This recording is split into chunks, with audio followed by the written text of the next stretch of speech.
This is the L2C Media Network, and this is Steve Sporty Balls live from Park Forest Studios from our Tom O'Neill Memorial Studios in the Park Forest Apartment Center in Jackson, Michigan. I'm your announcer, Harry Von Stuttgart, and now here's your host. Unlike that certain fella's speech, he'll always have our sporty balls waving up. I didn't write that good, did I? Anyway, here's Steve. Hey, thank you very much. And yes, friends, I come to you tonight wearing the red flannel. That's right. I think it was 2 years ago that I put on the flannel. Mandy Summers uh, said, "You got to wear it." So I wore it then, and I wore it today because, let's face it, I'm in very good spirits. And hello, Nancy. I hope you and your husband and our good buddy, my good buddy, Matthew the Wizard Nichols, are doing well. Hope all your family is doing well.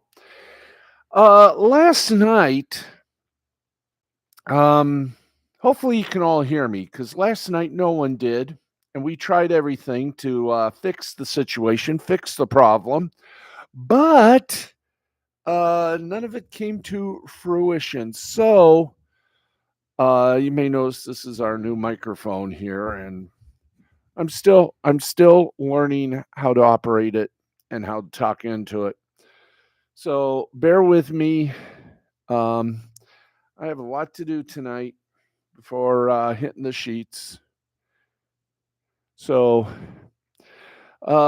let's get to it. Let's get to some of the news that is happening. Happening.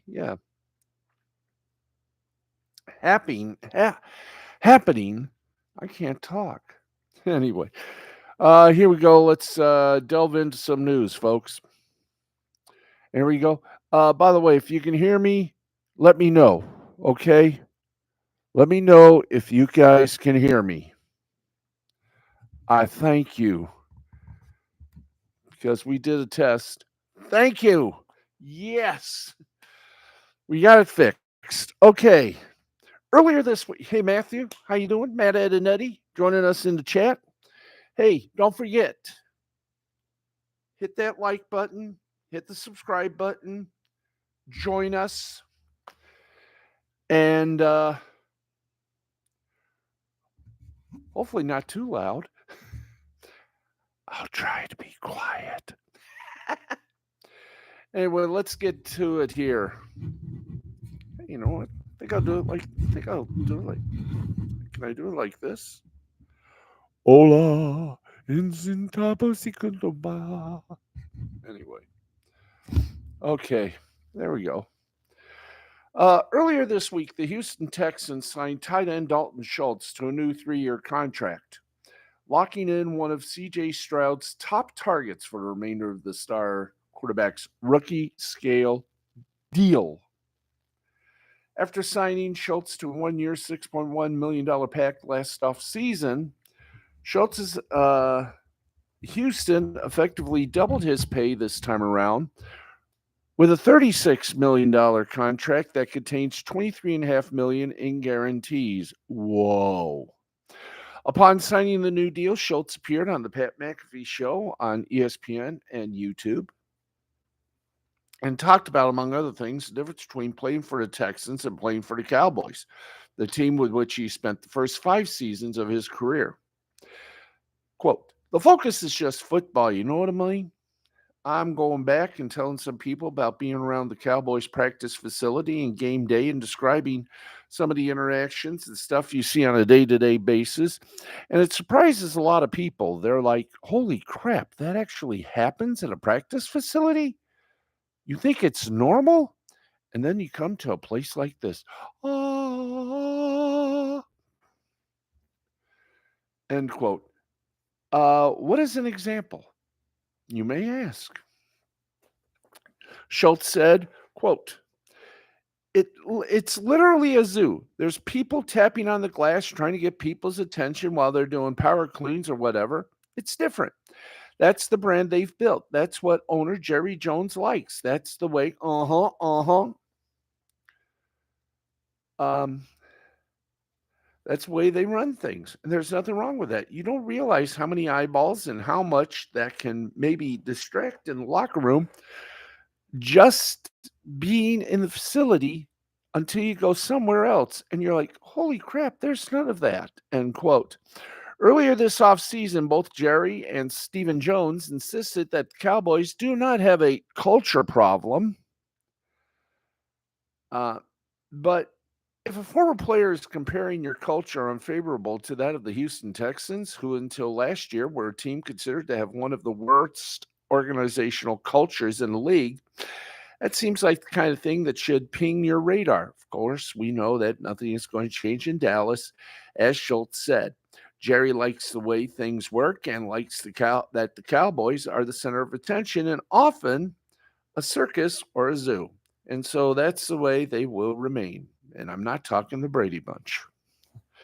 Okay. That was one of those things. More crazy things. Yes, indeed. Oh, and a little confession I got to make. Just a little something, a bit of a promise I'm going to give you guys. Okay. But you got to stay tuned. Okay, let's get some more things here. Let's go to the NBA.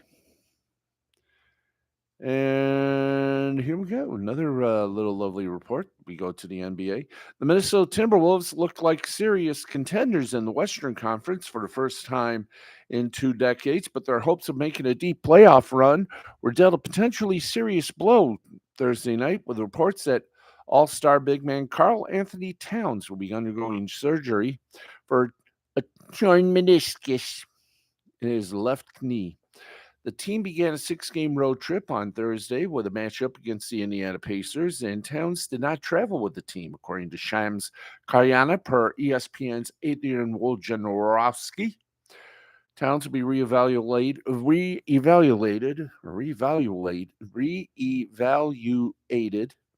in 1 month, and it's expected Towns will return by early in the Western Conference playoffs. Regardless, Towns is going to miss time, and in the immediate future, that will impact the Wolves' battle for the number 1 seed in the Western Conference following Thursday's win over the Pacers. The Timberwolves improved to a 44-19 record and reclaimed the number 1 seed in the Western Conference ahead of the Oklahoma City Thunder,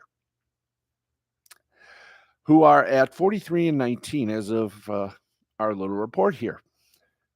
Minnesota has a 1.5 game lead on the 3rd place Denver Nuggets and a 3-game advantage on the 4th place Los Angeles Clippers. Okay. Maintaining that spot without Towns for the foreseeable future will be a monumental task if this 6-game cross-country road trip against multiple playoff caliber teams wasn't a big enough challenge. They face the Nuggets, Cleveland Cavaliers, and Golden State Warriors in their first 3 games upon returning home. Towns won't be available for any of those games, which will all happen within the next 3 weeks prior to his evaluation. The West is too congested to have any idea of how a slide down the standings would impact their first-round matchup. But even a small slip to 3rd place would have a major effect on their chances in the playoffs. The number 1 seed has home court advantage throughout the West playoffs, while the number 3 seed only has home court in the first round, assuming all the top seeds do advance. Now, to their credit, the Wolves have been one of the league's best road teams this season. Their 21 wins away from home are the most in the league, and their .698 winning percentage. By the way, if you round it up, that's 700. Is second only to the Boston Celtics. Still, this is a young team representing a franchise that hasn't won a playoff series since 2004. They're going to want as many home games as possible. As for how they're played without Towns, there we go. The obvious issue is the offensive end. One of the most versatile big men we've ever seen. Towns is second on the team in scoring, 22.1 points per game. Second in offensive rebounding, 1.5. Second in three-pointers made, 2.2. And attempted, 5.3. Second in three-point percentage, 42.3. And fourth in assist with 3. Prior to this season, no 7-footer. Where am I here? Prior to this season, no 7-footer in NBA history has averaged at least 20 points on 50% shooting or better when taking 5 or more threes a night. Towns' ability to score from all over the floor is at an efficient clip, while also getting to the free throw line is something the Wolves simply won't be able to replace over an extended period when he's on the floor. They have an offensive rating of 116.5, which is equivalent to 15th in the league. When Towns sits, the offensive rating plummets to 106.1, which would rank last in the league by a full point. But now the flip side is their already elite defense should get even better without Towns. While he's improved on that end, he's still the weakest link in their starting lineup. And despite having 62 points in a game earlier this season, he was benched down the stretch for his poor effort. There we go. Do-wah. For the season, the Wolves have the best defense in the league by a wide margin with their 108.0 defensive rating, more than 2 points better than second-place Celtics. Naz Reid will likely take Towns' place in the starting lineup, and in the 67 minutes he's played alongside the Wolves' other 4 primary starters, the Wolves have an unheard of 82.3 defensive rating. Good luck to them. Oh, good lucky Lou, boys and girls. Good lucky Lou. Okay.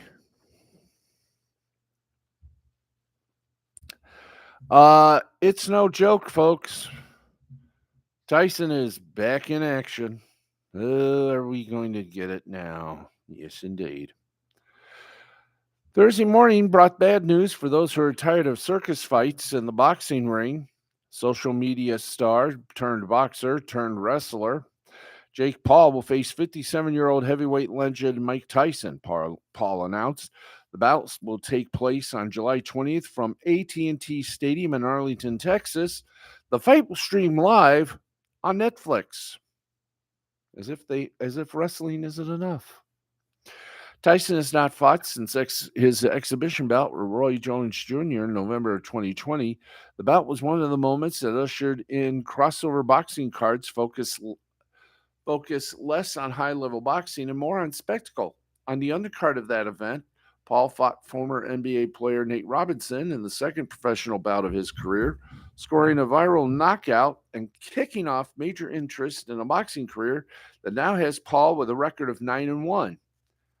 As long as he's not actually wrestling, of course. Doo-doo. Now, while Tyson looks sharp for his age in the bout with Jones, his best days are literally far behind him, and he has not fought at a professional level since 2005, with his last professional win coming in 2003. In Paul, Tyson is facing a man 30 years his junior, and who's become one of the most polarizing figures in the sport. Paul said in a press release by one of his flunkies, "It's crazy to think that in my second pro fight, I went viral for knocking out Nate Robinson on Mike Tyson's undercard.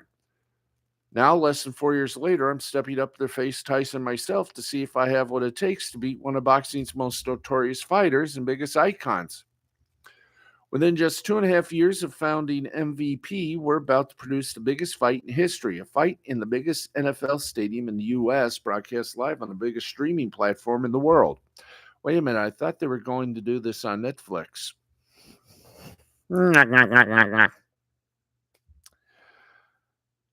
Testament to all we've accomplished in such a short amount of time. My sights are set on becoming a world champion. And now I have a chance to prove myself against the greatest heavyweight champion ever, the baddest man on the planet, and the most dangerous boxer of all time. This will be the fight of a lifetime. Yeah, it'll be the dullest fight of a lifetime. Mm-hmm.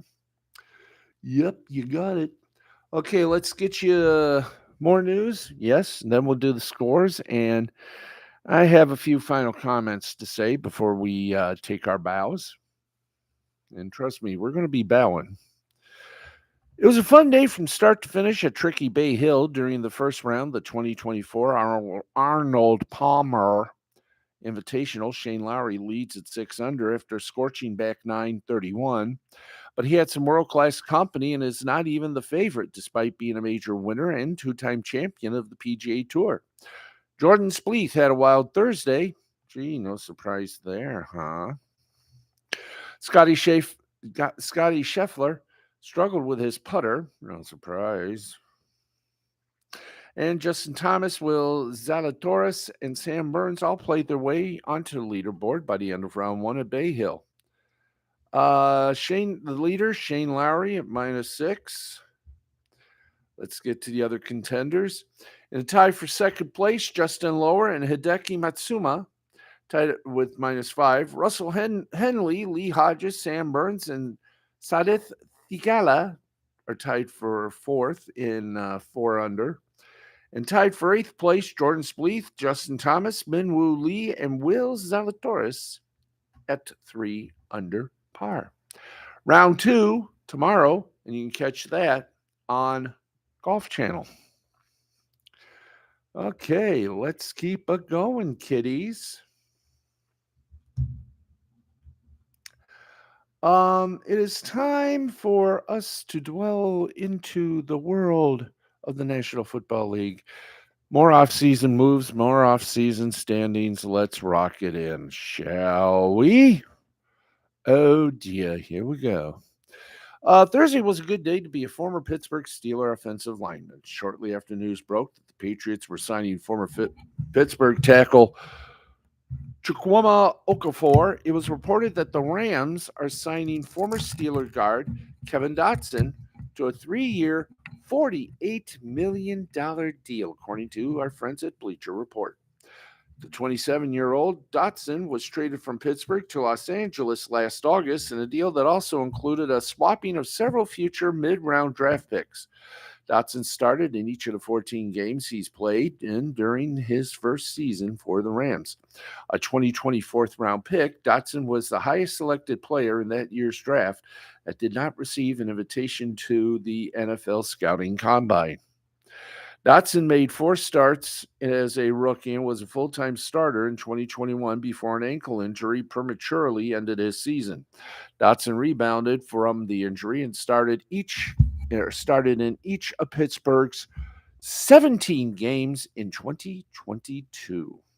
Last season, Dotson was part of a Rams offensive line that helped the unit finish 10th in the NFL in passing, 11th in rushing, 8th in third down efficiency, and 4th in red zone efficiency. The success of the Rams offense contributed heavily to Los Angeles being a surprise playoff team. Now, Pittsburgh has replaced Dotson and Chukwuma with James Daniels and Broderick Jones. The Steelers will undoubtedly add more pieces to the offensive line this offseason after releasing Okafor and starting center Mason Cole last month. Ooh, this is going to be a fun day, folks. Fun day. Okay, let's get you some more headlines. And oh boy, we got some more headlines. Yes, some more sports headlines. Let's go to the sports media outlet, and we'll tell you what has happen. Hopefully, one of our stories will pop up, and we'll let's see. Okay, let's do this. Okay, folks, if you are a fan of SmackDown, you know that they are ready to go back to the USA Network. But they may be moving sooner than we all think. Why? Fox will expand its coverage of college football with a package of Friday night games. The schedule of games, which will include matchups from the Big Ten, Big 12, and Mountain West conferences, is likely won't be announced until late May or early June after conferences and the networks hold their selection meetings. Friday's games, which used to be confined to only the opening week of the season and day after Thanksgiving, are not out of the norm for all three conferences. The Big Ten has had a limited package since 2017, but those were on the Big Ten Network and FS1. The Big 12 had three Friday night matchups on ESPN last season, and the Mountain West had a package of games on the CBS Sports Network, along with two on FS1. Now, you're probably all saying, oh, well, that's nice and all, but what's going to happen to SmackDown? You said something was going to happen to SmackDown. Well, yes. The college football package will fill a void for Fox on Friday nights during the fall. When WWE's Friday Night SmackDown moves to USA Network in October, a couple of games could air on Fox in September, with SmackDown moving to FS1, which is what happened during the baseball playoffs and World Series. It will also not be the first time Fox has tried to stake claim to what is considered an underutilized time slot. It launched Big Noon Saturday of 2019, which has been successful. Last season's package averaged 6.74 million viewers on Fox, an 8% increase over 2022. So, wow. What else is happening? Little backstage update for our friends at Wrestling Inc. on reported changes coming to AEW Dynamite. The show will reportedly see multiple changes moving forward after the company's Revolution pay-per-view. AEW's flagship show is getting an overhaul. New logos for the show were revealed by the outlet last week. New color scheme for the show made the rounds on social media on Tuesday, but Fightful Select confirmed that not to be legitimate. And AEW posted a new look on the company's own social media account. AEW's tunnels are also expected to make a comeback when it comes to Dynamite set, according to Andrew Zarian of the Matt Man podcast. It was not confirmed if the original tunnels were heading back to the show, as Fightful confirmed those specific tunnels were being used at Epcot and Walt Disney World. Well, we saw the new look, and it's not bad. So, he's been a good. It's a good thing. Yes, it's a good thing.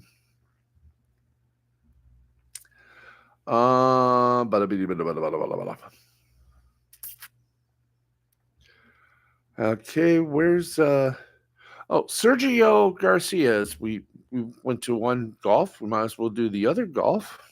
And here we go.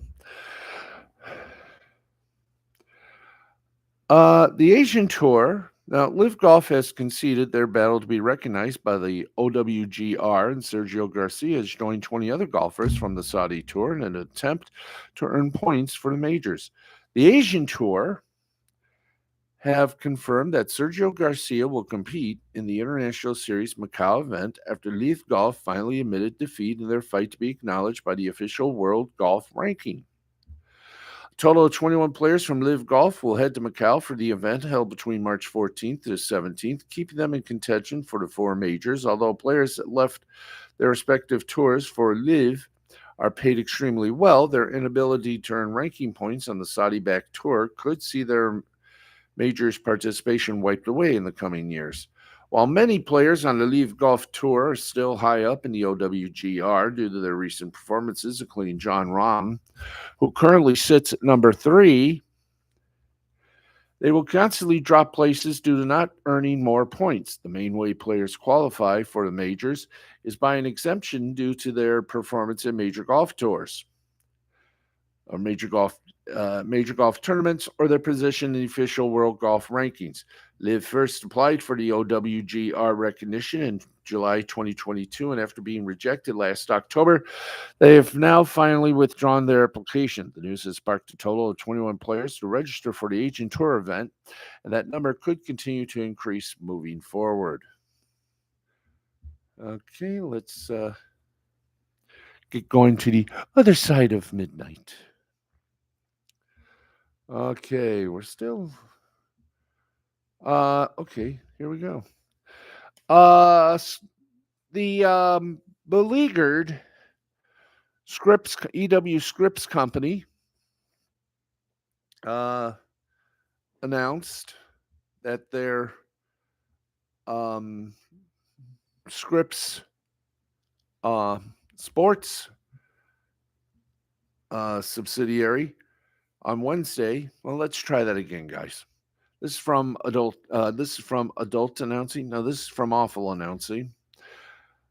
Scripps Sports, their division of EW Scripps Company, the beleaguered EW Scripps Company. Wednesday, Scripps Sports announced details on their talent for Saturday Night Saturday Night Soccer, their studio and match broadcast lineups. The studio show, originating from Atlanta and led by veteran producer and former BYU soccer player Nicole Denny, will include 30-minute pre-match shows starting at 7 p.m. each Saturday, halftime show, wrap-up, and preview shows in between the doubleheader games, and post-match shows depending on the schedule. Now, here are the talent from release. Doubleheaders after that compete with the first weekly national studio show dedicated to the NWSL. My God, they've screwed up. Okay, hang on, folks. We got a little stucco here. And we're going to try to, there we go. Let's see. Halftime shows in between doubleheader games, post-match shows depending on schedule. Here's more on the talent involved in the studio show from a release. Lisa Carlin will be host. She serves as host and analyst for CBS Sports Soccer coverage on Attacking Third, which she helped launch in 2021, covering the NWSL, the U.S. women's national team, and international women's soccer. Carlin has also provided commentary for NWSL matches the last 4 seasons, and previously enjoyed announcing stints with Major League Soccer, Fox Sports, ESPN, and more. Carlin won 2 Big East championships at Marquette University. Darian Jenkins will be analyst. She is currently serving as a CBS Sports analyst on Attacking Third, Morning Footy, and Box to Box on the Golazo Network, covering soccer globally. Jenkins played professionally in France and Australia, and with the North Carolina Courage, OL Reign, Orlando Pride, and Kansas City in the NWSL. She won an NWSL championship in 2018 with North Carolina. She's a former chief of staff for Gotham FC. Jenkins also won a national championship in college with the UCLA Bruins. Another analyst, Jessica McDonald, played 12 years in the NWSL, 2 seasons in Australia. McDonald won a World Cup title in 2019 with the USWNT. She won 3 NWSL championships, 3 NWSL Shields, and a She Believes Cup. McDonald was an NWSL Championship MVP in 2018. She is tied as the league's all-time assist leader. She won 2 NCAA titles with North Carolina. Now, Nicole Denny is executive producer. She's been serving as senior director of national news for Scripps. She's a former executive producer at KNBC in Los Angeles. She played collegiate soccer at Brigham Young University. Scripps Sports also announced their 2 distinct broadcast teams for NWSL coverage. Veteran play-by-play voice John Paul Della Camera, otherwise known as JP Della Camera, will helm the first team alongside analyst Jill Lloyden, with Tom Piero as producer and Greg Tillotson as director. On the second team, Maura Sheridan will handle play-by-play, with Jordan Angeli as analyst, while Mackenzie Pierce will serve as producer and Art Izquierdo as director. All those figures have notable soccer experience, and everyone but Angeli and Izquierdo have specifically worked in NWSL broadcasting, but both have significant experience in MLS and elsewhere. And Angele played in the NWSL. This is truly a veteran group of soccer and NWSL broadcasters, and the studio show information is particularly notable. While the studio show is discussed even in the initial media deal announcements, we now have concrete information on it, actually. Awful announcing, and we plug them. In Scripps Sports, Brian Lawler told Awful Announcing in December the studio show concept they're also planning to do with their WNBA coverage will be a differentiator for their NWSL broadcast. And this is what he said in quote. I think one of the really cool advances we'll make this year, but for both the NWSL and the WNBA, in addition, is the addition of studio shows for both of those. He said, in both cases, we're going to do a national studio show, 7 to 7:30 each night, setting up the week and the night. We'll have a first national game, 7:30 to roughly 9:30. Come back to the studio to wrap that game up and prep for a second game. And then we'll have a second national game beginning at 10 p.m. Eastern through midnight. We're really excited for both of these leagues to have studio shows dedicated to their sport that feel like a pregame to a NFL Sunday. I think it's a tremendous opportunity. And we'll see how everything works out for Scripps Sports. By the way, Saturday Night Soccer will debut on Ion Network, which is owned by the EW Scripps Company. Okay, hey, we have other media news for you. We just want to acknowledge we are at 6 minutes past the hour of midnight. So, what else is going on, you may say to yourself? Well, we got some even grander news. Yes, folks. Some more exciting news. Let's take you around the media circus as we go now from Scripps to Apple. That's right. On Thursday, Apple, or if you'll excuse me, Apple TV Plus, unveiled its lineup of broadcasters for its Friday Night Baseball franchise in the first half of the schedule for 2024.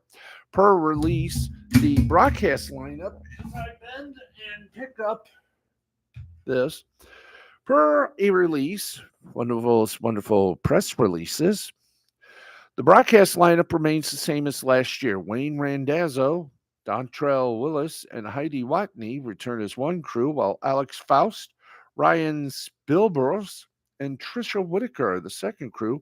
Lauren Gardner hosts studio coverage with Russell Dorsey and Xavier Struggs joining as analyst. Studio coverage will be on site during selected weeks, including March 29th, May 3rd, and June 7th.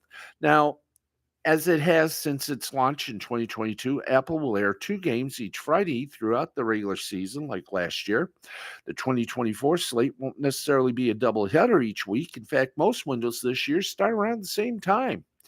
The Arizona Diamondbacks, Baltimore Orioles, Boston Red Sox, Houston Astros, LA Angels, New York Mets, Yankees, Giants, Mariners, and Texas Rangers are all featured 3 times, the highest total through the first 3 months of the season. And we got the schedule for first 14 Fridays. Let's give it to you. Friday, March 29th, Apple doubleheader, Yankees at the Astros at 8, Cardinals at Dodgers at 10. Friday, April 5th, Mets and Reds at 6:30, Houston at Texas at 8 p.m. Friday, April 12th, Milwaukee at Baltimore at 7, Chicago Cubs, Seattle Mariners at 9:30. Friday, April 19th, the Texas Rangers take on the Atlanta Braves and the Arizona at 7. Arizona Diamondbacks at San Francisco Giants at 10. Friday, April 26th, the Cardinals take on the Mets at 7. And the Tampa Rays take on the White Sox at 7:30. Friday, May 3rd, you got the Giants at the Phillies at 6:30 Eastern. Toronto Blue Jays, Washington Nationals, also at 6:30 p.m. Eastern. Friday, May 10th, Arizona Diamondbacks, Baltimore Orioles, 7 p.m. Eastern. Kansas City Royals, Los Angeles Angels, 9:30 p.m. Eastern. Friday, May 17th, the Rays and the Jays, 7 p.m. Minnesota at Cleveland, 7 p.m. as well. Friday, May 24th, Milwaukee Brewers at Boston Red Sox at 7. Baltimore Orioles at Chicago White Sox at 7:30. Friday, May 31st, the Detroit Tigers. I say, yeah. Detroit Tigers take on the Boston Red Sox at Boston at 7. Angels take on the Mariners at 10. Friday, June 7th, Minnesota Twins take on the Pirates at 6:30. Dodgers at Yankees at 7. Friday, June 14th, the Rangers, Mariners at 10. Angels and Giants also at 10. Friday, June 21st, the Arizona Diamondbacks take on the Phillies at 6:30. Braves at the Yankees at 7 p.m. And Friday, June 28th, it is the Astros and Mets at 7. Padres and Red Sox at 7. Now, Friday night baseball is available nationally with no blackouts with a subscription to Apple TV Plus. Games are produced by the fun folks at MLB Network and will not air locally on regional sports networks. Okay, let's some other sports for you to chat about here. So we're trying to get the X out of there, and we got some more sports, some more media little bon mots before we hit the other little interesting items, because we got more sports. Let's see here. What do we got here? We done that. We done that. Okay. Oh. Congratulations to the man, the myth, the legend, the god of sports broadcasters. Longtime Alabama Crimson Tide broadcaster Eli Gold has accepted a new college gig. It's been a few weeks since the University of Alabama, longtime radio announcer Eli Gold, who retired from his auto racing gig at the Motor Racing Network. Gold, who'd been they parted ways, Eli Gold and the U of Alabama. Gold, who'd been the Crimson Tide's voice since '88, will not be calling games for the network in 2024, but he's found himself two new posts. News broke on Thursday that Gold, fresh off his announcement as lead announcer for the Arena Football League's Nashville Cats, has landed another announcing role, following reports from AL.com suggesting he was in talks with various college programs. Gold has been named the television announcer for Jacksonville State Baseball for the rest of the season. Gold told AL.com, I'm looking forward to it. I've known the people at JSU for many years. I'm looking forward to working with athletic director Greg Seitz. They made some very nice strides here recently, winning a bowl game last year and so on. He will also be a vital part of the effort, taking the mic for many of their remaining baseball games, which will air on ESPN Plus, starting with the March 19th matchup against Sanford. Excited by the prospect, the plan for Gold, according to AL.com, is to take on additional sports and responsibilities at Jacksonville State, including football, alongside his initial baseball announcing role. Okay, wow, we're getting pretty stoked, aren't we, kids? Yes, we are. And I kind of like this. I may wear this again tomorrow. What do you folks think? I should wear this tomorrow or go back to the regular unis? Okay. Oh yes, we got a big little announcementation for you. This story broke a while back, and we got it. We got the information for you. As you know, since Disney, Fox, and Warner Brothers Discovery decided they're going into the sports streaming business, a lot of people have sort of said, okay, that's interesting. So if you're ready for this, Warner Brothers Discovery is making one more little change. That's right. Heading into the 2024 NC2A tournament, Warner Brothers Discovery is giving True TV, the former Court TV network, a sports-centric facelift. Variety reports True TV is getting a hefty dose of simulcast and alternate broadcasts of live games airing on TBS and TNT. And they'll also be chock full of alternate broadcasts. The shift in strategy is supposed to go live on Monday, March 11th. Additionally, several sports centric originals will air on True TV, including the TNT Sports Update, a weekly House of Highlights show, the betting centric The Line, and the NBA social media forward handles. In a press release, this is what was said. We are constantly striving to create and deliver the best sports content and experiences to sports fans wherever they are. And this is an exciting opportunity to expand the reach of our premium TNT, formerly Turner, sports programming with greater consistency throughout the year, said Luis Silberwasser, chairman and CEO of TNT Sports, formerly Turner Sports. In addition to our existing premium live sports on TNT and TBS, we are now able to deliver a more comprehensive sports offering for our fans while generating additional growth opportunities for our sports division and strategic business and league partners. Now, each night, the TNT Sports Update will air at 6 p.m., followed by The Line at 6:30 p.m. Eastern. Handles will air in late night windows, video podcasts, sports-related documentaries, and sports films will also air, including a re-air of the Inside Story at 9 on March 15th. Additionally, MotoGP races will also air on True TV following their shift away from NBC. This shift might boost True TV a bit, but there's a non-zero chance that viewership for non-live or original content slides below what True TV was averaging for reruns of shows like Impractical Jokers, a network staple that will begin airing new episodes on TBS this summer. TNT Sports has dipped its toe in the water with alternate broadcasts and simulcasts over the last year, including uh, Peloteros during the NLCS last October and the Chicklets cast last month. And it makes sense to lean into that strategy a bit more. However, the company doesn't need an alternate broadcast for every live game. There's no reason to air an alternate broadcast for a Tuesday night Twins Yankee game in June. That's where the simulcast will make a lot more sense for TNT Sports and True TV. And we wish True TV lots of luck. That's right. Before we continue on here and get you over to the scoreboard, we say this to thee. Hee hee. Who dat?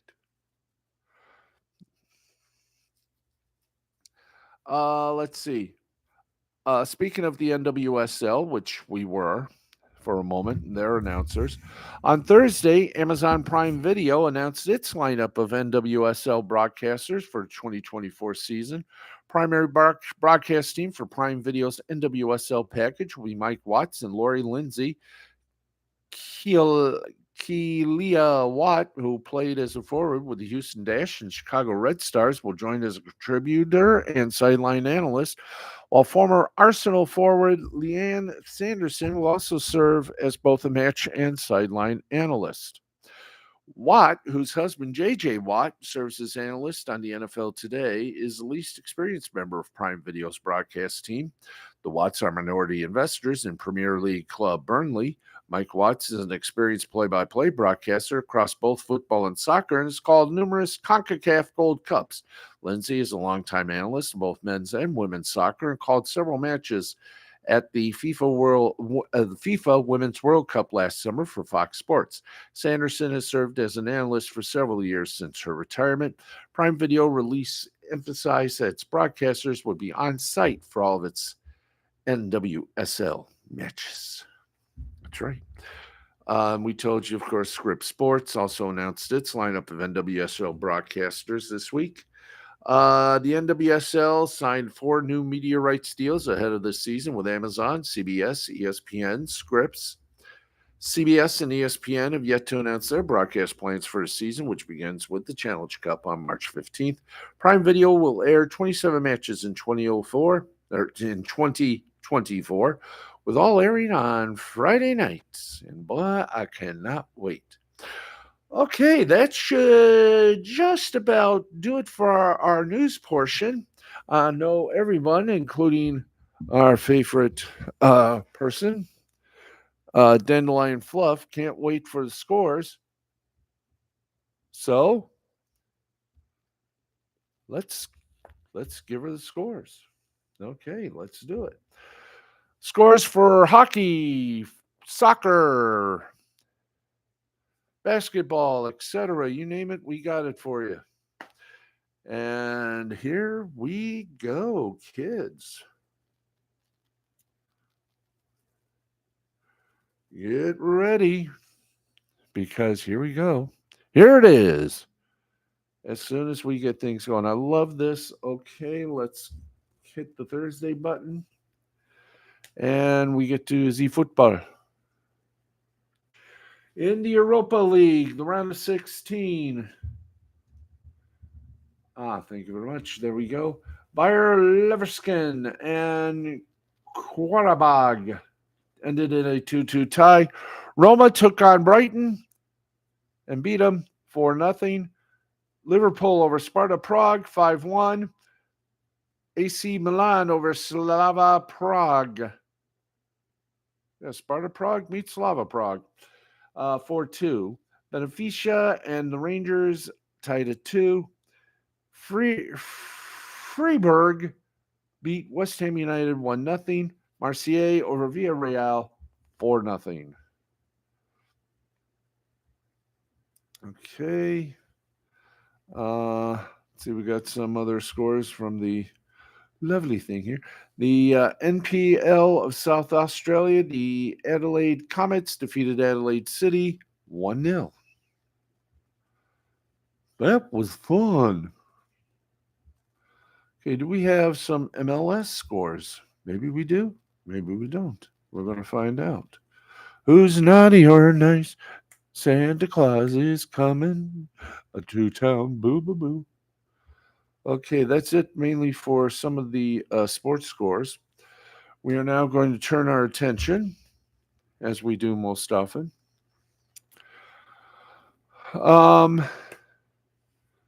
Let's keep this going, shall we? Yes, we shall, because we got 13 minutes left on this stream. This is going to be fun. Come on, guys. Because we go from the football to ice hockey. Yes, we do ice hockey. And here we go. Bada boom, bada bang. Okay, in the National Hockey League, here we go. Let's go for the games that are still going in the third period. Vancouver Canucks are beating the Vegas Golden Knights. They're the Stanley Cup defending champs. 3-1 is the score. At the break, the Ottawa Senators lead the Los Angeles Kings 2-1. And the New York Islanders are slated and are predicted to beat the San Jose Sharks 6-2. The OHL, oh my God, there was some games in the OHL. Mississauga Steelheads beat the Barrie Colts 4-3.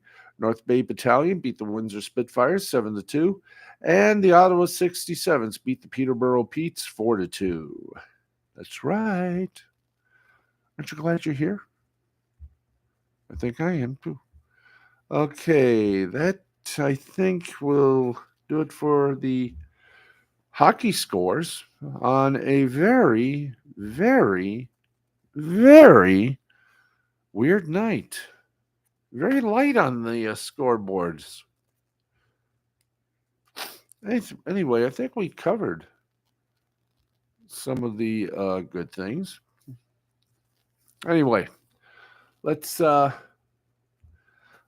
into the scores of scores and tell you that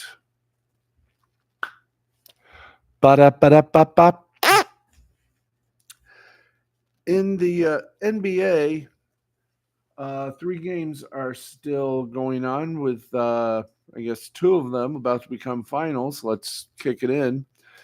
Denver Nuggets over the Boston Celtics, 113-109. There are about 19.0 seconds left. With less than 6 seconds remaining, the Chicago Bulls look like they're about to wrap it up against the Golden State Warriors, 123-119. 7 seconds remaining in regulation. And the Sacramento Kings are slated or predicted to beat the San Antonio Spurs by a score of 131 to 129. Final scores: Pistons over the Nets 118 to 112. Timberwolves over the Pacers 113 to 111. Mavericks over the Heat 114 to 108. And the Suns beat the Raptors 120 to 113. In NCAA men's basketball action, Washington defeated Washington State 74 to 68. And Arizona defeated UCLA 88 to 65 in women's basketball. Breathe. One game still going on with 18 seconds before the gun sounds in the half. In the Pac-12 conference tournament, it's UCLA 32, Utah 27. Final scores, and we got a lot of them. Sacred Heart over San Francisco, PA, 76-47 in the Atlantic 10 conference tournament. It was Loyola of Chicago squeaking in by one over Fordham, 53-52. In the Southern Conference tourney, Chattanooga over West Carolina, 64-43. In the Atlantic Coast Conference tourney, it was Louisville by 3 over the Boston College, 58-55. In the Big South Conference tourney, High Point over UNC Ashford, 70-57.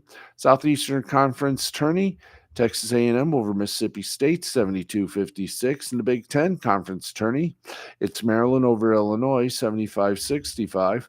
In the Southern Conference tourney, UNCG over Furman, 64-44. Miami over North Carolina in the Atlantic Coast Conference tourney, 60-59. Also in the Atlantic 10 Conference tourney, Duquesne, let's get you back up there. Yes, Duquesne over UMass, 81-57 in the Big South Conference tourney. Presbyterian beat Charleston Southern, 54-51.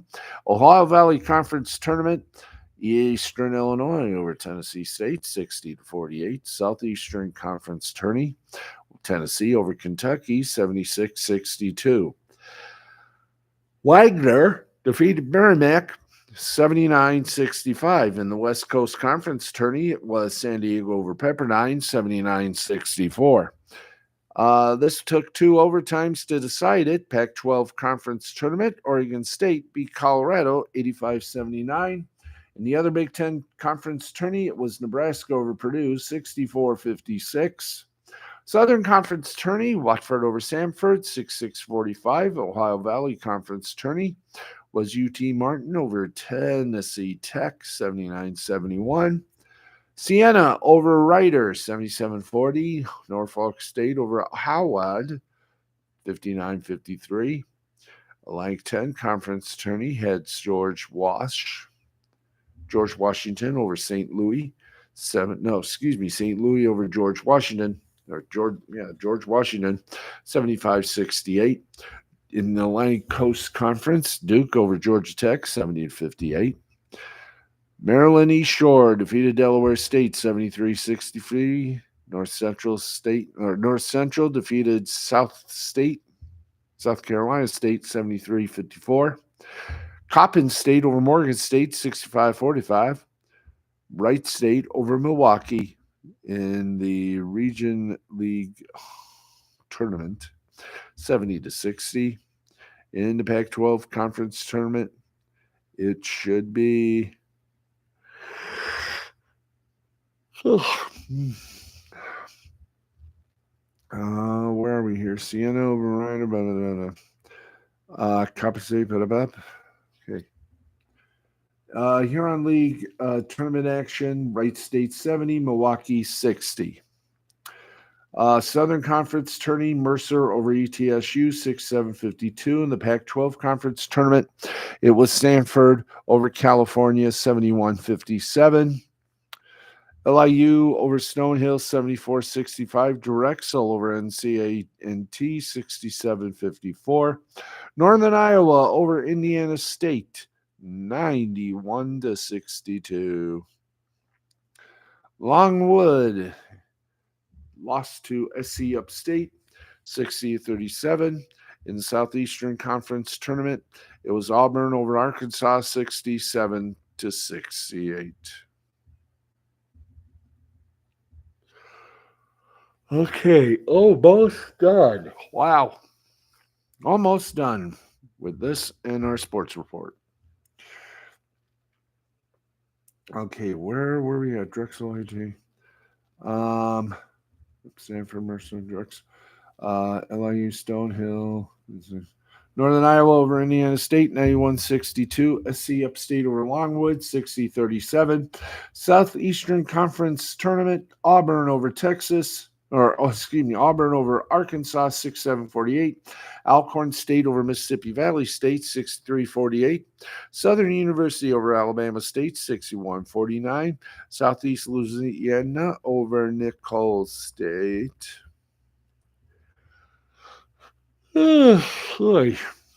Excusez-moi. Great. Alabama, Southern U over. No, did we? Yeah, Auburn defeated Arkansas, 6-7-48. Alcorn State defeated Mississippi Valley State, 63-48. Southern University over Alabama State, 61-49. Southeast Louisiana over there.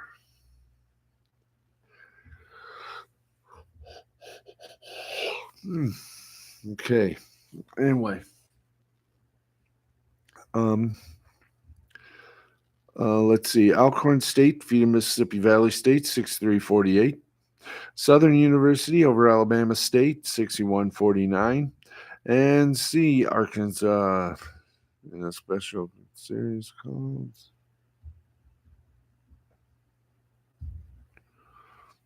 Okay. Hey, I didn't fall asleep. Not yet, anyway. Mississippi State or Alcorn State defeated Mississippi Valley State, 63-48. Southern University over Alabama State, 61-49. Southeast Louisiana over Nicholls State, 68-62. Jackson State over Arkansas Pine Bluff, 82-67. Grambling over Alabama A&M, 60-55. Texas Tech, 74. Houston, 60 in the Big 12 Conference. Big 10 Conference Tournament, Penn State over Wisconsin. Yeah. Okay. Green Bay defeated Youngstown State 94-57. FDSU took care of CCSU 70-56. FIU 88. UTEP 60. Quinnipiac 74. Iona 68. Fairfield 63. Farmers.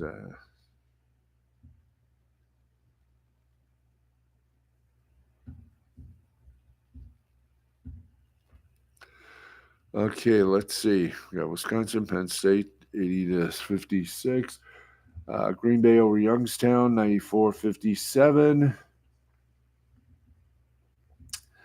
We got a hell of a lot of scores here and not a lot of time.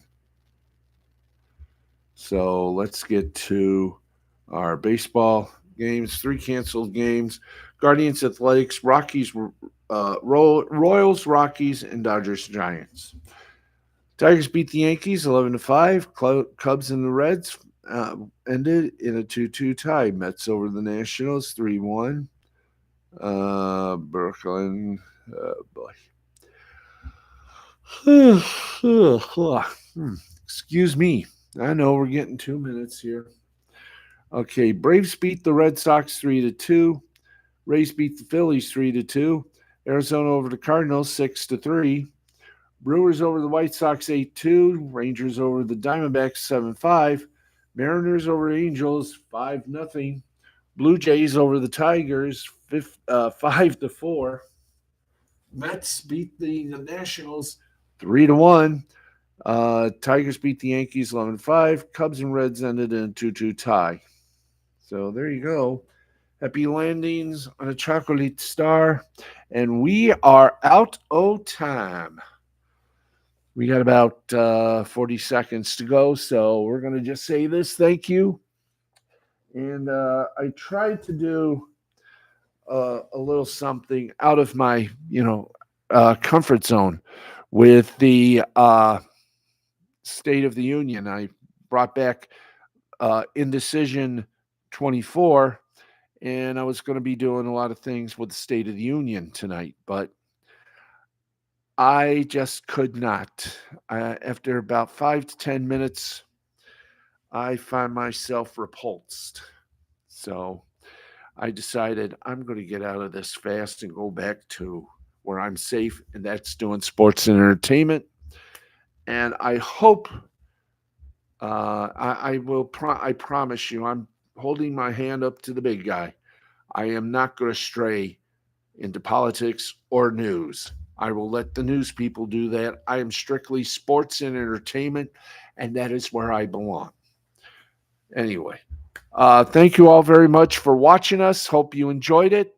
We will see you tomorrow night, God willing, and the creek don't rise, for more of this madness we call Steve Sporty Balls. Until then, from our studios here at Park Forest, I'm Steve the Baxman Baxley saying good night. God bless. This has been a presentation of Mystifying Creativity Productions in association with the L2C Media Network.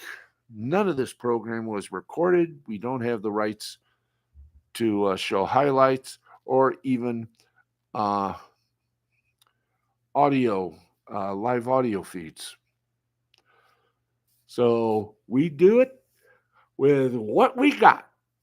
And that's quite insane when you think of it. And boy, am I the man that does it all. Anyway, thank you, everybody. Thank you to co host and one of our producers, Matthew the Wizard Nichols, for all he's done. Don't forget, folks, our Twitch programs will be Monday, Wednesday, and Friday nights for 1 whole hour to be determined. So thank you, everybody, for watching. And until we see you again, when I will be not in this outfit, I just want to say thank you. And I hope you all have a very, very great night. I'll see you all tomorrow at 11:35. Good night, everybody.